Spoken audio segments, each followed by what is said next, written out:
আজ বিকেলবেলাতে আমাদের খেলার খুব তোড়জোড়, কারণ আবহাওয়াটা খুব সুন্দর আছে এবং খেলার প্লেয়ারদের হবে পিকনিক, কারণ রাহুল নতুন বাইক কিনেছে। সন্ধ্যা থেকে আমাদের যারা যারা ক্রিকেট খেলি তাদের মধ্যে শুরু হয়ে গেল পিকনিকের আয়োজন করা। জুয়েল বানাবে 65 চিকেন, তাই সেটাই দেখছিলাম কত রকম মশলা প্রয়োগ করছে সেটাই একটু দেখুন।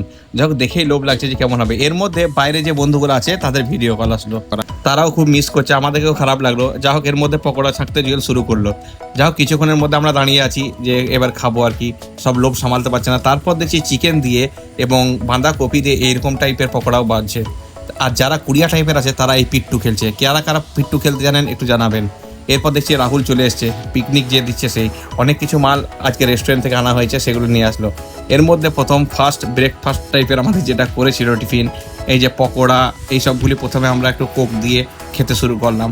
যা হোক, খুব ভালোই করেছে। আমাদের মধ্যে ছোটোখাটো বাবুর্চি বলতে গেলে এখন জুয়েল আছে, ও ছাড়া আমাদের রান্না আর কেউ করতে পারবে না। খুব সুন্দরই বানিয়েছিল, তাই সকলে মিলে খেতে খেতে খুব এনজয় করলাম। এবার পার্ট 2 রান্না শুরু হয়ে গেল। এবার ডিনারের খাবার রেডি হচ্ছে, মানে রাতে হবে চিকেন কষা, রুটি, তারপর তরকা, মিষ্টি, কোক, এইসব দিয়েই শুরু হয়ে গেল।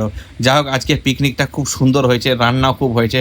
সকলে মিলে বসে পড়লাম এবং এমন মনে হচ্ছে যেন হোস্টেলে আমরা থাকি, সেইভাবে খাবার বার করছে। সকলে মিলে খেতে খেতেই আজকে আমরা এই মিনি ব্লগটা করলাম। আশা করি আমাদের ব্লগ আপনাদেরকে ভালো লাগছে। যদি ভালো লাগে একটু লাইক, শেয়ার, কমেন্ট এগুলো করে জানাবেন যে ভিডিওর মধ্যে কী ভুল হচ্ছে বা ঠিক হচ্ছে। যাই হোক, সকলে ভালো থাকবেন।